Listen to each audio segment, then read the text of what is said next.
No busca fama ni reconocimiento, persigue la verdad detrás del conocimiento.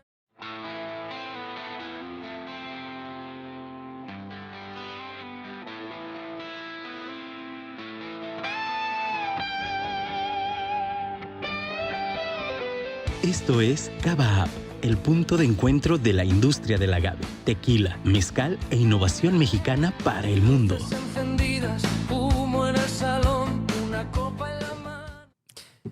Muy buenas tardes, bienvenidos sean todos ustedes a una edición más de Cava Up en vivo, y hoy me place tener uno de los protagonistas más destacados de la industria de tequila, con una amplia trayectoria y gracias a que aceptó esta entrevista, te doy la bienvenida a Julio Cova, ingeniero. Muchísimas gracias, Bernardo. Muchas gracias. La verdad es que estoy tan emocionado como un partido, el evento de un partido antes de que inicie, ¿no?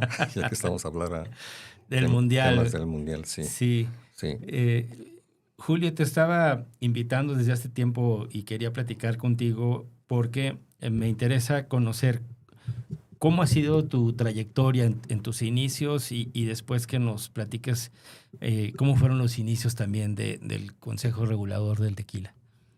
Ok, bueno, ingresé a la industria tequilera por ahí del año 1988 o 1989 y fue a través de una invitación de la gente de José Cuervo. Uh-huh. Tuve la oportunidad de tener la entrevista con los socios en aquel entonces, Juan uh-huh. y Francisco Beckman Vidal, allá en Bosques de las Lomas, en la Ciudad de México. Uh-huh. Y después de eso atendí la invitación en un evento de planeación estratégica que se efectuó por ahí en Querétaro. Y se presentó todo lo que fueron los números, los planes, las estrategias. Y dije, wow, está muy interesante, es una empresa líder. Yo aún estaba laborando para una empresa que era propiedad de Carlos Slim, era una fábrica papelera, se llamaba Fábricas de Papel Loreto y Peña Pobre, en el área de planeación estratégica. Y entonces yo vi que estaba muy interesante el proyecto estratégico de aquel entonces de José Cuervo, y pues acepté la invitación para integrarme, pero en un área relativa a proyectos, a evaluación de proyectos industriales. Okay. Nada que ver con el tequila directamente. Y eso fue el inicio.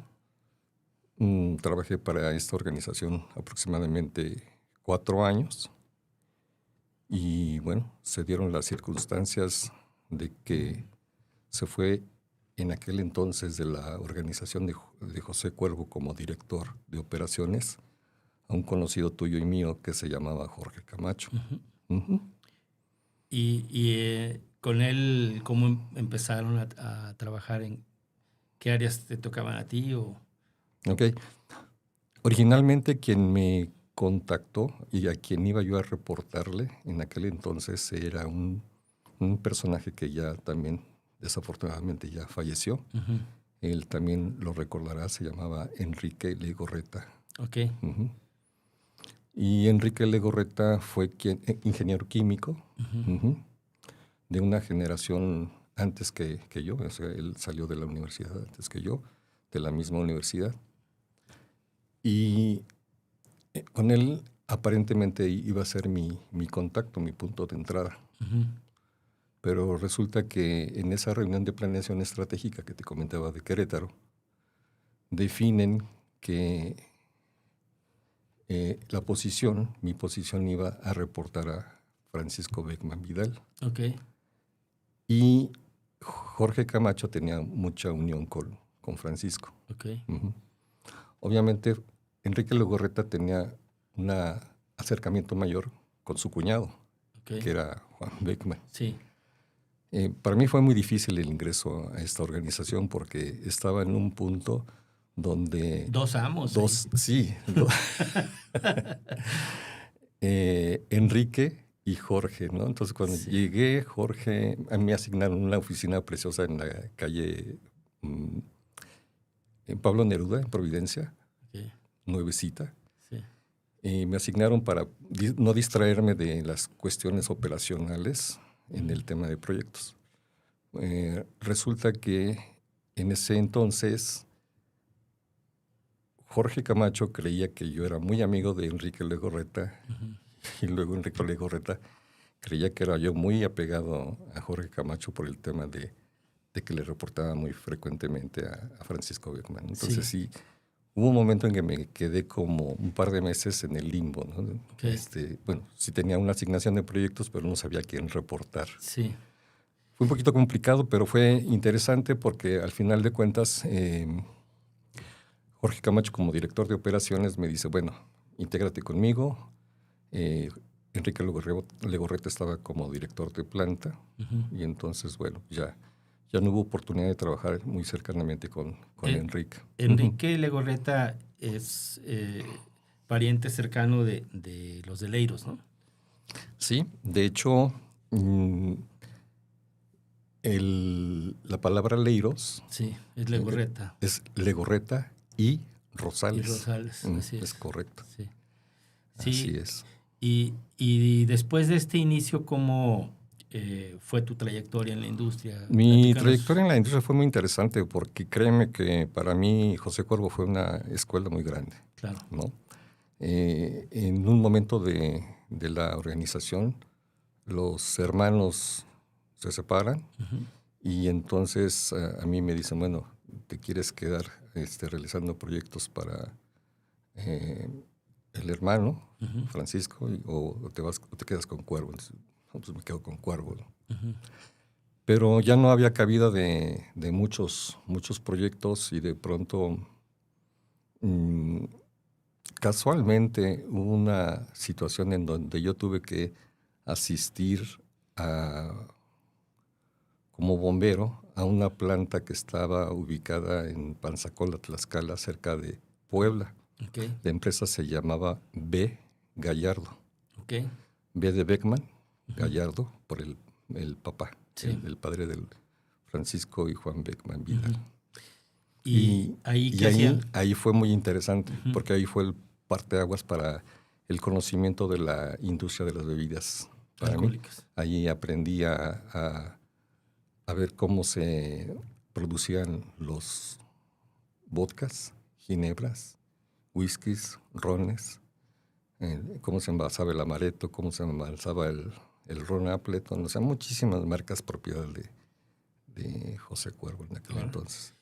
Entonces yo duré aproximadamente un año dentro de esa escuela, la planta más hermosa que he conocido en mi vida a nivel nacional. Ya esta planta ya desapareció, ya no existe.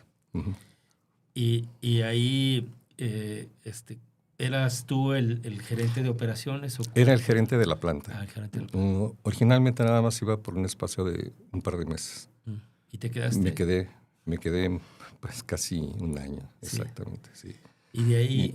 Y de ahí, bueno, ya retorno a Guadalajara y ocupo una gerencia que era planeación de producción y control de inventarios.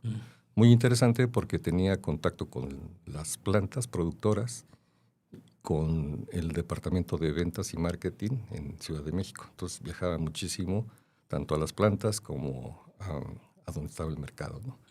Y fue muy interesante porque pues ahí el hacer los planes de producción de todo este portafolio tan grande de productos, pues a mí me enriqueció mucho, ¿no? Fue una etapa muy, muy interesante. Profesionalmente muy retadora. Siempre en Cuervo todo es retador, ¿sabes? Sí. Sí, llevan mucho liderazgo en muchas áreas, ¿no? Pienso yo sobre todo en la transición que ha habido a la apertura de manejar estándares internacionales de calidad y temas, creo que van muy, muy cercanos a la transición de la calidad y la innovación en todos los procesos, ¿no? Sí, pues obviamente Cuervo siempre ha sido líder en todo lo relativo a lo que tú comentas, ¿no? En la innovación. Siempre considero que, no sé ahora, pero en el pasado cualquier cosa o movimiento o estructura o desarrollo, muchos de los tequileros trataban de seguir los pasos, ¿no? Sí. Pero sí, Cuervo pues siempre ha sido líder en el tema de la certificación, de la innovación. Cosas muy interesantes. ¿Y de ahí hacia dónde migraste? Desafortunadamente, pues como esto ocurre en algunas organizaciones gubernamentales, se va un líder y se va todo el equipo. Uh-huh. Bueno, aunque es empresa privada, ocurrió lo mismo. Sí. Se va Jorge Camacho dentro de la organización y salimos un grupo de gente que le reportábamos a él, alrededor de 7 personas. Ok. Creo que esto es muy clásico de esta organización. Sí. Digo, si peco si estoy comentando algo que no es así, pero pues sí fue muy desafortunado porque Pues cuando más conocía yo a la organización, Okay. cuando yo entendí de diferente ángulo cómo estaba esta organización, de pronto me encuentro con pues, un horizonte sin saber para dónde moverme. Okay. Sí. Casi es una, podríamos decir, hábito de muchas empresas, no solamente del sector privado, sino también del público. Sí, así O sea, es. Hay cambios de cabezas y sale todo el equipo, ¿no? Más bien es del público donde se da, ¿no? Sí, el sector público. Sector en el privado es menos, pero sí ocurre. Hay veces que sí se da. Y después Después, en ese entonces, Jorge Camacho me dijo, oye, ¿qué vas a hacer? Le dije, pues no sé, tal vez me regrese a temas de proyectos. Tenía invitaciones también para reincorporarme a proyectos. Pero ya me había acostumbrado al estilo de vida de Guadalajara. Uh-huh.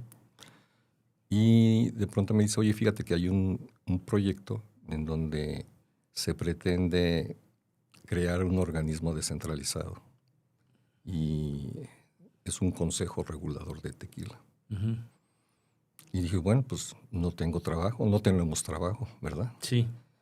Y entonces, no recuerdo muy bien las fechas, pero fue por agosto o septiembre de 1993 cuando iniciamos a promover este organismo, a buscar oficinas en la ciudad, a adquirir mobiliario, empezar a hacer los procedimientos o ajustar más que nada los procedimientos ya establecidos. A comprar equipo de cómputo.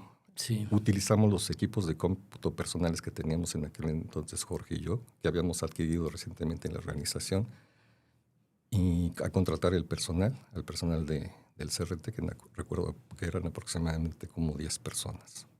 ¿No? Los entonces verificadores. Sí. Uh-huh.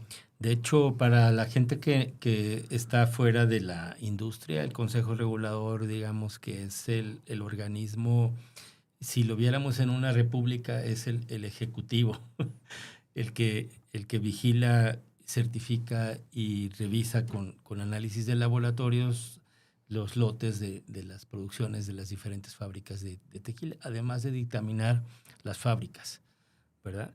Estos inicios me imagino que fueron muy retadores también ¿cuál era tu expectativa y hasta dónde pensabas que se podía desarrollar en ese entonces la creación del organismo, del CRT? Mira, había una incertidumbre muy, muy grande de la creación de ese organismo. Sí. Había también gente que pues no creía en el organismo. Uh-huh. Había gente que no quería que se instalara ese organismo. Entonces sí luchamos contra viento y marea en el tema de la creación de este organismo. Sí. Déjame decirte, y creo que algún verificador que esté escuchando me apoyará. Estuvimos sin sueldo por un espacio de tiempo. Okay. Uh-huh. Le apostamos todos los que estábamos ahí para que se diera esta certificación. Sí, justamente antes de entrar a la conversación del día de hoy, estábamos platicando acerca de estos nuevos organismos siempre tienen, vamos a decirle, bemoles. O sea, puntos a favor y puntos en contra, pero antes de la creación del CRT, las ventas en general del tequila eran quizás 40% menos de lo que ya con la formación del organismo empezó a repuntar, ¿no? Y todo gracias a que se validó el producto como destilado de origen, ¿no? En ese sentido, si tú quisieras hacer algún comentario de cómo ves ahora al CRT, ¿qué es tu parecer? Bueno, el CRT fue una situación muy importante en su momento porque creó un parteaguas. Se conservó, se apoyó la denominación de origen, se promovió el envasado de origen. Anteriormente al CRT mucho de la producción era a granel y con la creación del CRT pues hubo una mayor supervisión de todos los destilados. Uh-huh. Y una de las virtudes del CRT es que garantiza la calidad del producto que se produce, valga la redundancia, en cada una de las instalaciones productivas de tequila. Sí. Entonces eso le dio una imagen y garantía al consumidor. Sí. Quiero hacer una pequeña pausa para preguntarles a ustedes que nos manden algún mensaje, algún comentario, alguna pregunta hacia nuestro invitado de hoy, de superlujo, el ingeniero químico Julio Cova, y que nos permitan entrar a sus hogares para hacer una comunidad del tequila y del mezcal en Cava App en vivo. Platícanos un poco de estos productos que trajiste el día de hoy y cómo fue cada uno de ellos en su origen. Ok. Bueno, antes de entrar a este tema, si me lo permites, quiero dar una reseña muy breve de mi paso a través de la industria. Adelante. Porque obviamente el CRT fue, bueno, Sauza fue espectacular, Cuervo fue espectacular, uh-huh, porque fue la escuela. Sí. El Consejo Regulador me permitió crear un organismo que era tan importante para la industria y es algo que lo llevo como una medalla dentro de los logros personales.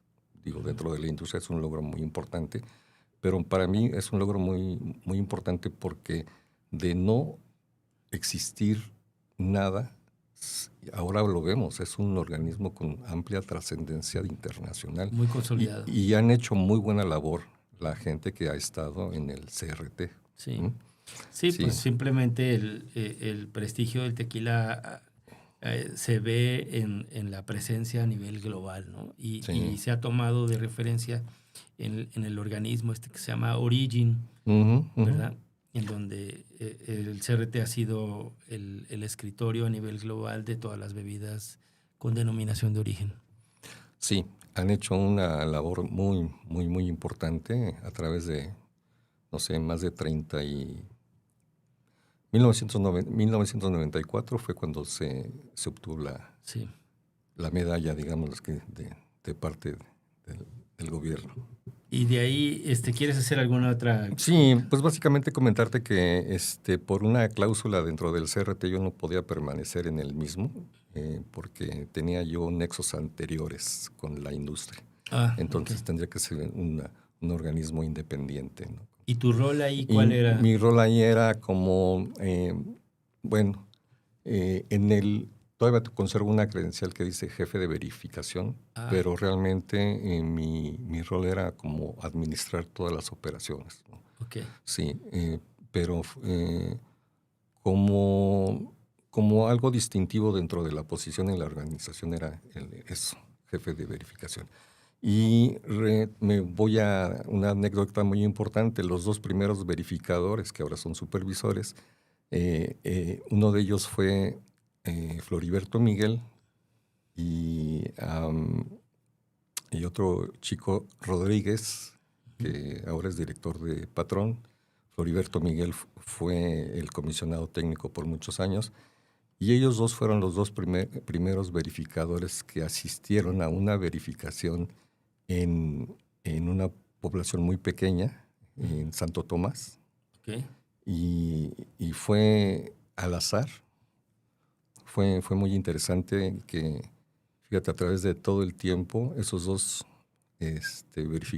verificadores alcanzaron un punto muy importante dentro de la industria. Una trayectoria dentro de la industria. Sí.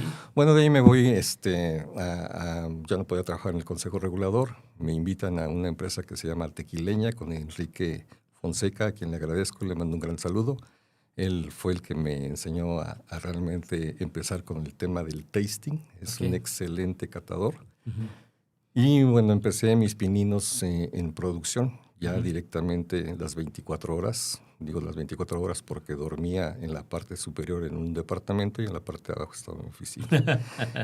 Ahí en la calle de Ramón Corona, en Tequila, Jalisco, en lo que se llama Tequileña. Le conocían anteriormente como La Bacardí, o le conocen también como La Bacardí, porque fue propiedad de Bacardí. Esta muy bonita planta en su momento, muy versátil. Y de ahí me voy ya con Jorge Camacho. Ya Jorge Camacho se integra a Tequila Sauza como director general. Me integro ahí a Sauza como gerente de aseguramiento de calidad. Duró 4 años. Jorge se mueve a otro proyecto y me dice, sabes que tenemos que irnos y nos vamos a formar una organización que se llama Jalisco Tequilera Internacional, cuya marca se llamaba La Querencia, por ahí de 1998.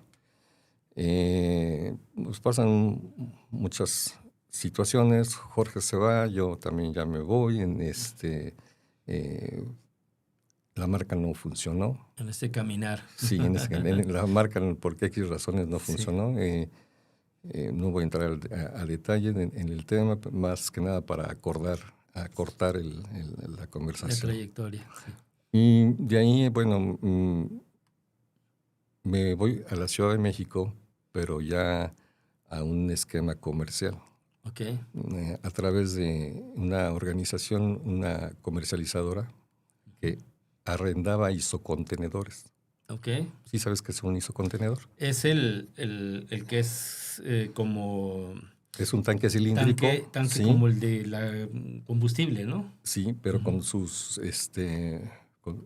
estructuras, de tal manera que esos contenedores de inoxidable se cargan como si fuera un contenedor marítimo. Ajá, y ese tipo de isocontenedores normalmente son de inoxidable. Y entré en ese negocio porque más o menos conocía a los clientes de esa empresa. La empresa se llamaba Eurotainer. Líder en contenedores.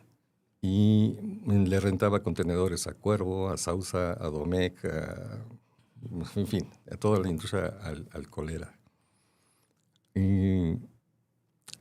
Pero en esta organización comercial entonces vendían o importaban vinos.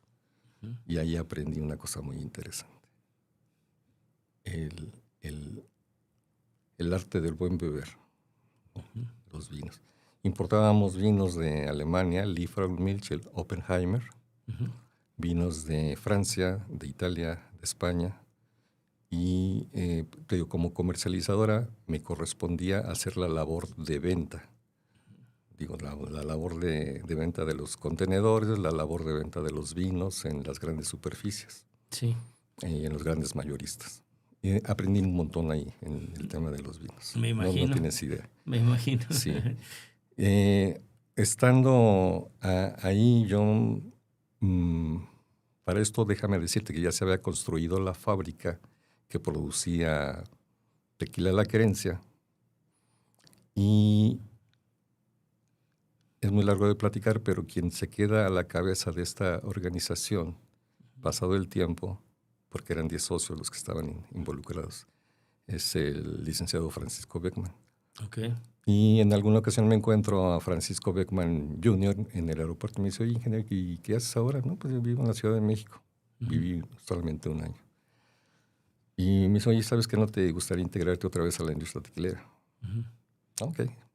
y regreso a la industria tequilera como gerente de planta, de esa planta que había servido para producir tequila La Querencia, pero ahora con una nueva marca que se conoce como ahora Luna Azul. Pero la primera marca que lanzamos se llamaba Certeza. Okay. Fue la primera marca. Después vino Luna Azul. Y fue muy interesante reencontrarme con el licenciado Francisco Beckman, que si también me escucha le mando un gran saludo, y a toda la familia Beckman. Muy bien. Aprovechando el micrófono. Después de ahí tuve la invitación de construir una nueva planta por Tototlán. Y fue muy interesante la planta, muy bonita. Para esto renuncio a esta organización que ahora se llamaba Tierra de Agaves y me voy a Tototlán a trabajar para una empresa que producía un producto que se llama El Viejo Luis. Okay. No sé si te acordarás Sí, de esa marca. Sí. Me tocaba... ¿Iniciaron en Amatitán y de ahí se la llevaron? Iniciamos en Amatitán, precisamente una maquila. Sí. Y de ahí se fueron a la planta en Tototlán. ¿Y esa planta todavía existe? No lo sé. Tuvo problemas legales. Sí. También no quiero hablar del tema porque no conozco mucho el asunto. El asunto. Pero afortunadamente en ese momento tengo una invitación de parte de la gente de Tequila Patrón. Okay. Entonces, pues ya me estaba acercando, ¿no? De Tototlán ya me fui a Totonilco. Sí. ¿Y llegaste a Patrón también a colaborar ahí? Sí, aproximadamente, creo que fueron como 4 años, también con el ingeniero Francisco Alcaraz. Alcaraz. Sí.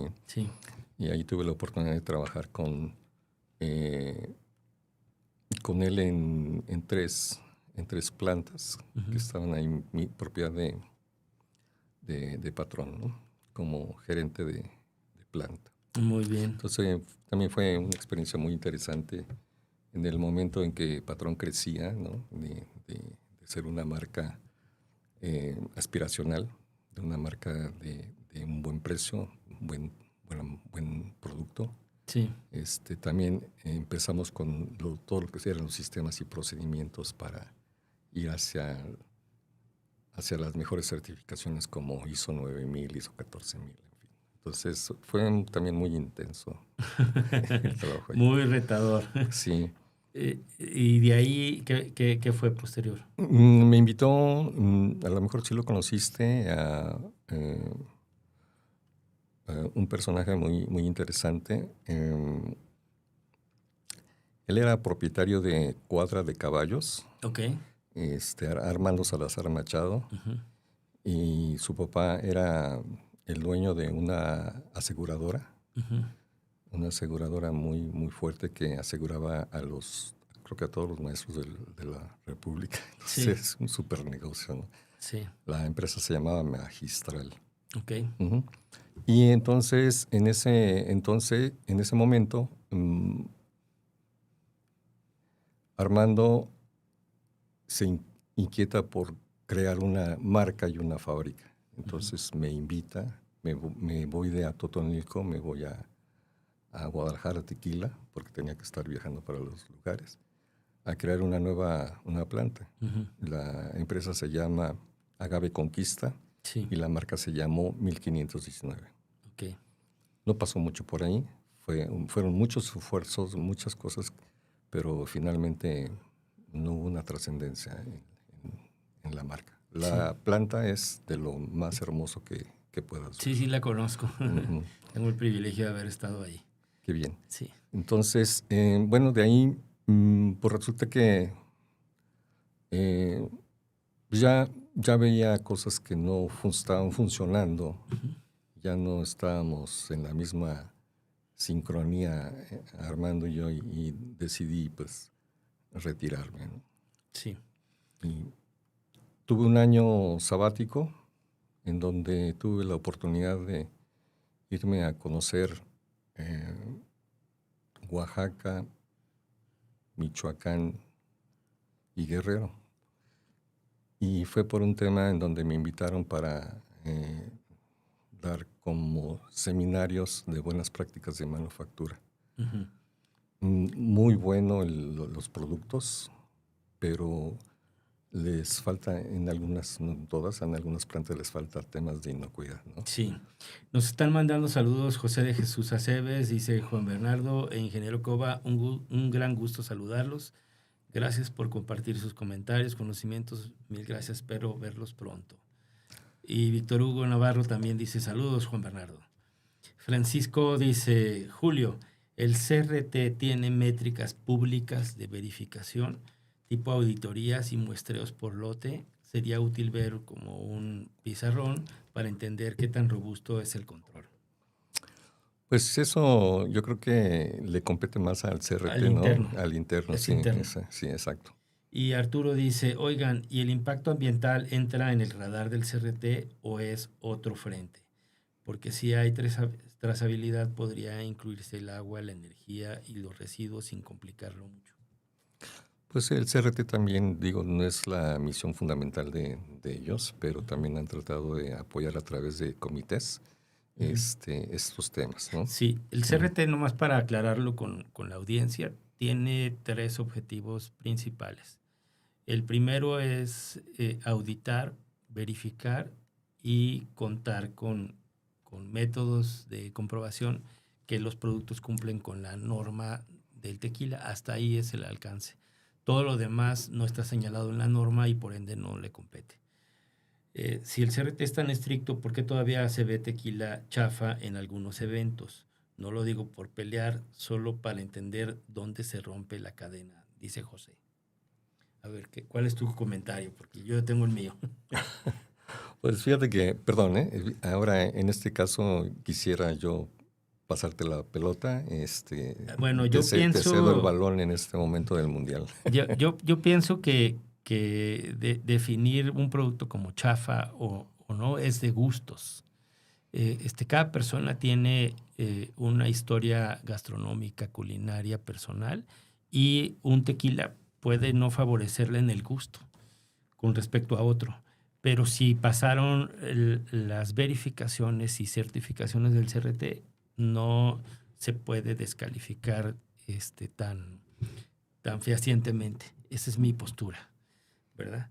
Y es un tema más bien de gusto, porque, bueno, tú lo sabes, en la academia tenemos el privilegio de catar diferentes productos y cada juez puede diferenciar enormemente sus posturas porque su gusto también está implícito. Sí, así es. ¿Verdad?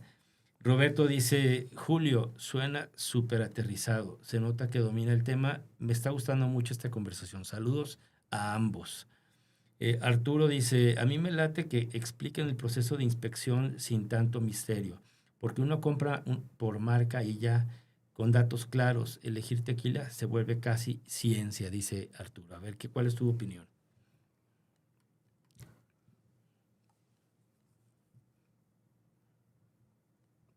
Pues no, yo no creo que sea tan complicado elegir un producto, ¿no? Yo creo que básicamente si eres un conocedor o un principiante, pues debes de saber los parámetros básicos de la producción, ¿no? Sí. Y desde ahí ya tú podrías definir el momento de selección, ¿no? Hay quien no le gusta, por ejemplo, la producción a través de un difusor y prefieren la producción a través de un horno de mampostería. Sí. Entonces, yo creo que invitaría a estas personas a probar los diferentes sistemas de producción para después poder seleccionar cuál es tu mejor producto. Justamente ese es el propósito de Cava App. Es la aplicación que estamos por lanzar a la audiencia para que cada persona pueda llevar un registro en su teléfono de cuál es su agrado de cada una de las marcas que está probando y conocer con más detalle lo que quiere compartir cada una de las marcas. ¿Por qué no, mientras vas sirviendo la primera botella que vamos a probar y nos vas hablando acerca de ella, voy leyendo la siguiente? Jimena dice, Bernardo, cuando hablan de NOM y de certificación, ¿qué tanto impacta al consumidor? me interesa entender si el sello realmente garantiza el origen o solo cumplimiento administrativo. Mi postura es que sí garantiza el origen. Esa es mi postura general, ¿verdad? ¿Por qué razón? Porque hay verificadores de campo de agaves, pero también hay verificadores de producción. ¿Por qué no, si quieres extender un poco el comentario, Julio, cuál es tu apreciación al respecto? Bueno, yo ya no estoy muy directamente involucrado en los esquemas de recibir la supervisión del CRT, ¿no? Pero bueno, tendré tal vez como algunos 8 años de que no tengo un trato directo con supervisores del Consejo Regulador de Tequila. Ahora mi actividad es más de diseño, de evaluación sensorial, de productos. Sí. Sin embargo, pues digo, en el tiempo que yo estuve en contacto con la supervisión y la certificación del producto vía CRT, definitivamente yo vi muy cercanos a todos y estos elementos de verificación o supervisión y certificación para poder liberar un producto. Sí. No es tan fácil, ¿no? Eso es, o sea, el CRT casi lo tenemos todos los días en las plantas. Sí, eso, entonces, cuando voy a las fábricas, ahí los veo, entonces... ellos validan desde que, como tú acertadamente dijiste, el campo, de que el campo, el agave fue gimado en una propiedad certificada, sí, ¿no? Que cumple con la calidad, con la normatividad del agave, sí, en todos sentidos. Cuando llega a patio se califica la cantidad de azúcares que contienen y con algunos cálculos determinan la cantidad de tequila o de litros de tequila que se van a producir. Entonces, sí, hay ecuaciones estequiométricas que nos validan lo que entra y lo que sale. Y todo está validado por los supervisores. Incluso las barricas, tú has visto que todas las barricas que se llenan tienen una cejilla, una fajilla, en donde el verificador, si queremos abrir una fajilla, tenemos que avisarle para que vamos a tomar una muestra, en fin. No hay movimiento que el Consejo Regulador del Tequila y su gente no estén atrás de ello. Pues ahora vamos a disfrutar de este tequila. A ver, platícanos. Bueno, te voy a platicar después de que, pues, dejo esta organización que te había comentado de los caballos, de la famosa empresa de los maestros. Sí. Y te platico esto de los maestros porque hay una leyenda urbana de que esa fábrica de los señores de Sonora, Armando Salazar, decían que era propiedad de Elbester Gordillo. Sí. Pero realmente el nexo que tenían era con la aseguradora, sin nada que ver, ¿no? Sí. Y bueno, yo me retiro de ahí y hubo un peregrinar por muchas empresas. Estuve ahí con los Orendain, con Arete, con Carlos Hernández, en Cofradía. O sea, varias organizaciones. Y de pronto, nómada, sí, exactamente. Y de pronto me encuentro con un personaje muy interesante, un americano, que era propietario de la marca Tres Agaves, que es lo que vamos a producir ahora. Okay. El señor se llama Barry August, y Barry le maquilaba Arete, este producto, y de pronto se fue convirtiendo en productor. Creó su propia fábrica que está ahí en Amatitán, que se llama, la conocemos como tequilera TAP. Okay. TAP es por Tres Agaves Products. Okay. ¿Sí? Ahora está en un periodo de transición, es largo también de platicar, pero ahorita ya la organización está en el periodo de convertirse en Casa Bahía Mate. Anteriormente solamente se producía 3 agaves en esta fábrica, TAP, y es lo que vamos a probar. Esta es una botella que me regalaron, es un single barrel, es una barrica única que se embotelló. Si me quieres ayudar a describir la contraetiqueta. Sí, es la botella número 1. Como te comentaba, yo dije, esta la voy a abrir en un momento que sea oportuno. Especial. Especial, ¿no? Sí, muchas gracias por el honor. Y tú firmas como maestro destilador, es un tequila single barrel añejo de 16 años, 29 días. Y el día del envasado fue el 21 de junio del 22. Es 16 meses, ¿no? De 16 meses, Sí. 29 días. Sí, es un añejo. Uh-huh. No, pues huele fantástico este añejo. Sí. Yo tengo unas notas entre acerezadas, a canela, cocoa, mejor dicho, cacao, roble. Me da una impresión bien balanceada, bien equilibrada, con una suavidad, una tersura de la barrica muy bien lograda en primera nariz. Pues salud. Saludcita.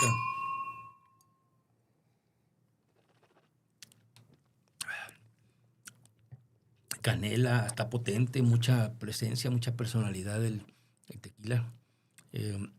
Un final muy robusto de roble. Una expresión también un poquito cítrica entre mandarina. Sí, cítrica. Clavo. Nos faltó por ahí las especias. Las especias, ajá. Pimienta, clavo. La vainilla también. Vainilla. El cacao entre... Es muy complejo. Muy complejo. El producto es muy complejo. Sí. Las barricas en su momento estaban en su punto. Sí. Sí, una mezcla de dos marcas de barricas muy, muy interesantes. Sí. Pero el producto en su momento gustó y sigue gustando, ¿no? Sí. Realmente es un producto que va creciendo bastante. ¿Cómo manejas el tema de las renovaciones de los lotes? ¿Tienes un criterio de 3 meses o 6 meses? ¿Las estás consolidando los caldos de los añejos o extrañejos o los manejas tú en forma independiente? ¿Cómo es tu criterio? Fíjate que tenemos un panel de catado. Y un panel de catado, ¿no? Capacitado, sí. ¿no? Sí. Y bien capacitado. Créeme que quiero reconocer aquí en nuestro panel de catado de TAP, uh-huh. Porque es un panel que ha demostrado sus competencias a través de evaluaciones sensoriales contra otros evaluadores, uh-huh. Y de buen nivel. Entonces, para mí es fundamental el tema de tener un equipo como sí. Porque te permite establecer un patrón, un estándar y evaluar el producto que vas a lanzar como siguiente liberación de producto bajo los mismos esquemas, ¿no? Uh-huh. Si por alguna razón no da, tratamos de buscar las alternativas para que pueda cumplir con el perfil o el patrón anterior, ¿no? Uh-huh. Las barricas se gastan. Sí, claro. ¿Sí? Entonces, por ejemplo, hay un reposado de 6 meses que ya no me está dando el mismo perfil. ¿Qué hacemos? Hacemos algún ajuste tal vez con el agregarle un poco de un añejo, uh-huh. Para poder resaltar las notas que ya no pude contener o no pude obtener dentro del sí. Primero lo haces a nivel laboratorio y luego ya lo haces en corrida. Exactamente, sí. Uh-huh. Para el público, el trabajo bueno, yo lo asocio con la tonelería. No sé cómo lo definas tú en tu trayectoria, en tu trabajo, pero la tonelería es el arte de estar homogenizando los lotes para sostenerlo a lo largo del tiempo. No estamos en una industria industrial, valga la redundancia o valga el apodo del término. Estamos en una industria artesanal. Esto significa que las barricas no tienen palabra de honor. Es correcto. Esto significa que las barricas están vivas y que te transmiten sabores y aromas que van transformándose con el tiempo. Y por un mes que pasa, las notas, aunque sea de la misma barrica que usaste en el lote anterior, te están dando notas distintas. Y eso a veces es como un tema como de frustración del consumidor final, que yo cuando los escucho prefiero mejor guardarme los comentarios porque finalmente pues no es conveniente estar discutiendo de algo que no mejora la apreciación de los tequilas. Esa es mi postura. Sí, tienes toda la razón. Mira, en este caso tenemos una barrica muy distintiva. No se parece a nada al lote de tequila blanco con el cual se llenó. De 288 barricas que puedas tú llenar, el comportamiento de cada una de ellas es diferente. Claro, Sí. claro. Por eso existen estos programas de single barrel, de barricas únicas, porque te aportan componentes muy diferentes. Aunque tú hayas agregado un tequila blanco del mismo lote, el comportamiento de cada barrica, como tú dices, tiene una palabra de honor diferente, o no la tiene. Estoy leyendo algunos comentarios. Emanuel Mendoza dice, Julio, ¿hay diferencia práctica entre lo que exige la NOM y lo que el CRT verifica en el campo? A veces suena igual, pero imagino que el rol operativo cambia bastante. ¿Cuál es tu comentario?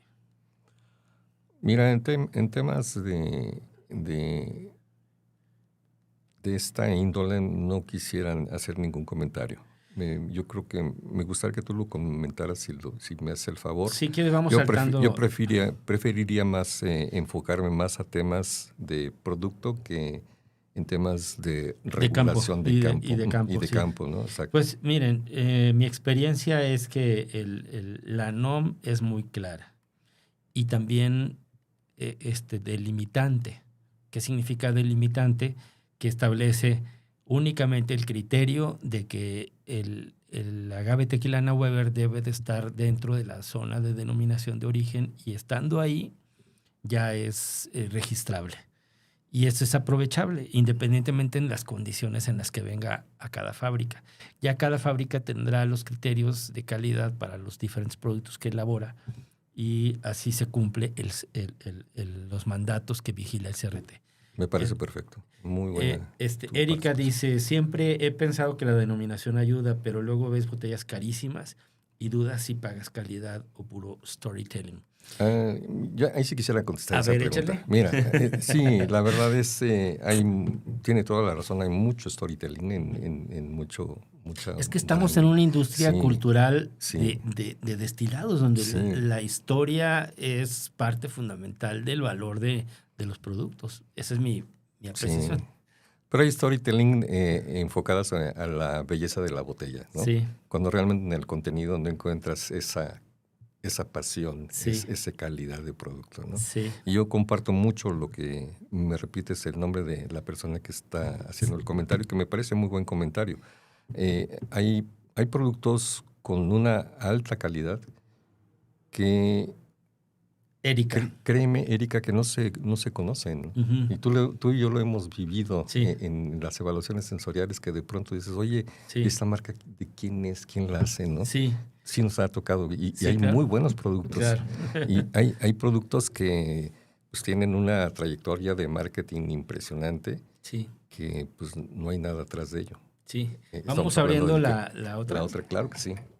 ¿Qué te pareció este? Está excelente. Fantástico. Muy bien. La verdad es un gran añejo. Pienso que a veces el consumidor puede estar distorsionando lo que se puede entender como calidad de los añejos, sobre todo porque espera que por ejemplo, los taninos de la barrica no estén presentes, que sean productos suaves, que digamos, no es la naturaleza propia del producto, ¿verdad? Entonces es como pedirle a un carro que se comporte como un carro Fórmula 1 cuando pues, es un carro. O sea, no sé si me estoy explicando. Es un bocho, claro. Un bocho. Sí, es correcto. Entonces, Sí. me parece que hay que aprender a apreciar las características auténticas de los productos para, con el tiempo, formar un criterio de qué te gusta, qué no te gusta y por qué no te gusta. Sí, así es. A ver, Así Julio, es. describen. Bueno, mira, ahora tenemos un tequila blanco, es lo último en donde he estado participando. Atrás de ellos hay algunos actores, gente que como muchos han ingresado Incursionado. ¿no? En el mundo del tequila y Sí. del mezcal también, ¿verdad? Bueno, pero fíjate que pues hay celebrities que han trascendido, Ujú. para bien o para mal. Sí, Ahí tenemos una de 2 amigos sí, sí, que tuvo y tiene una trascendencia en la marca, ¿no? Sí. A través de una celebridad. Y ha habido otras celebridades en donde pues tampoco pasa mucho. ujú, Y en el caso, cuando me invitaron estas celebridades al desarrollo de este perfil, me lo pensé, porque realmente yo no estoy atrás de las celebridades, ¿no? Ujú. A mí me gusta realmente perfilar un producto que me guste y que probablemente le guste al público. sí. Entonces aquí nació este perfil de producto. A ver qué opinas. Pues a mí me parece un tequila muy fresco, herbal, cítrico, entre lima, limón, toronja, naranja. Sí, es muy cítrico. Muy Es cítrico correcto. para mi forma de primera nariz. Es correcto. Creo que también te presento unas notas al inicio, yo las detecté un poco lácticas, pero suaves. Suaves. Es ¿Verdad? correcto. No, Sí. no láctico No, desagradable. No desagradable, exacto. Sino, Ujú. y también algo de frescura herbal entre pasto recién podado, Ujú, ujú. Agave cocido, agave obviamente. cocido. Ujú. Ujú. Como cuando estás probando el agave cocido, literalmente. Pues, Julio, Tu salud. un bien. Bueno, pues estamos probando ahora esta marca, se llama Dos Hombres. Es la marca propuesta por estas celebridades, Bryan Cranston y Aaron Paul. Sí, Ah. Saludcita. salud.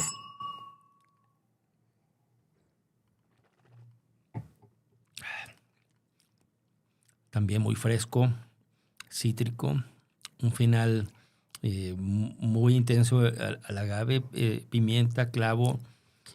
Hiciste un perfil en este caso pensado en beberse solo, o lo pensaste también para que fuera versátil Que fuera versátil. hacia la coctelería. Que fuera versátil. Ese Porque- es un muy buen punto el que tú aterrizas. Porque yo lo noto Sí. muy herbal, fuerte, en el Ujú. sentido de que cuando se hace un cóctel con pienso que va a resaltar todavía Sí. mucho el agave. Hay otros que me parece que se quedan más Sí, cortos se a la pierden, hora ¿verdad? Sí, a la hora de sí. hacer Ujú. los Ujú. cócteles, pero creo que está con mucha personalidad, muy, muy, muy potente. Fíjate que dentro de la industria, tú lo sabes, ya es muy difícil hacer algo diferente, ¿no? Porque Sí. siempre llega algún cliente y quiere hacer algo diferente. Oye, ya todo está escrito. Sí. ¿Qué más podemos hacer, no? Sí. A lo mejor una cocción al vacío, qué sé yo, pero Sí. pues eso ya son complejidades extremas. Aquí nos fuimos básicamente a 2 sistemas de cocción Sí. diferentes, el horno Sí. y mampostería. Ok. El horno, la autoclave y la mampostería aparte. Ok. Y ya después fuimos, Las mezclaste. nos llevamos la fermentación de manera diferente. Sí. Una de una forma muy tradicional y la otra más estándar. Ok. ¿no? Y al final nos combinamos los dos perfiles de producto. Sí. Ujú. Porque al final, bueno, mezclamos los 2 mostos, destrozamos en alambique de inoxidable con serpentín de cobre y rectificamos en cobre. Ok. Entonces tratamos de hacer una mezcla de muchas operaciones. Fíjense, para la gente que está, digamos, un poco alejada de la operación cotidiana de la destilación, esto que está comentando Julio es parte de lo que define, en mi opinión, las personalidades de los productos. Porque finalmente en la segunda destilación es cuando también puedes enfatizar cierta impresión de intensidad, o suave o intenso. Entonces creo que estuvo muy bien logrado y me parece que se hizo un excelente trabajo. Pues Julio, qué bueno que te gustó. tenemos me da mucho gusto. un minutito para despedirnos. ¿Cómo te gustaría que te contactaran o despedir el programa? Bueno, pues Yo estoy retirado, no sé, eso no lo comenté. En febrero del año pasado Sí. me retiré de la industria alquilera. Sí, Sin embargo, me pidieron que continuara elaborando para temas de evaluación sensorial, que Sí. pues es lo nuestro, ¿no? sí, Entonces, en diseño de producto, también, Ok. que es algo que me gusta. Y pues bueno, ya llevo un poquito de 1 año y 4 meses de manera independiente, pero trabajando con muchísima pasión, que eso es lo más importante. Si yo regresé del descanso por 1 mes, fue por la pasión que tengo en lo que hago, ¿no? Sí. La industria tequilera es algo apasionante sí, y mucha gente me entenderá. ¿Por qué? Porque quien entra en esta industria difícilmente se va, sí, claro. difícilmente se sale. Sí, Mm. esa también es mi experiencia. Pues agradecemos mucho a nuestro público que nos acompaña cada 15 días en esta emisión de Cava App en vivo y nos vemos en 15 días el martes en punto de las 6 de la tarde. Muchas gracias.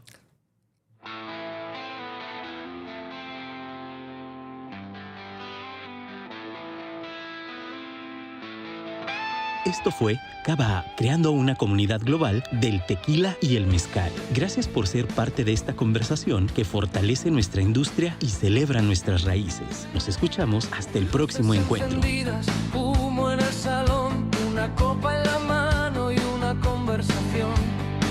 No busca fama ni reconocimiento, persigue la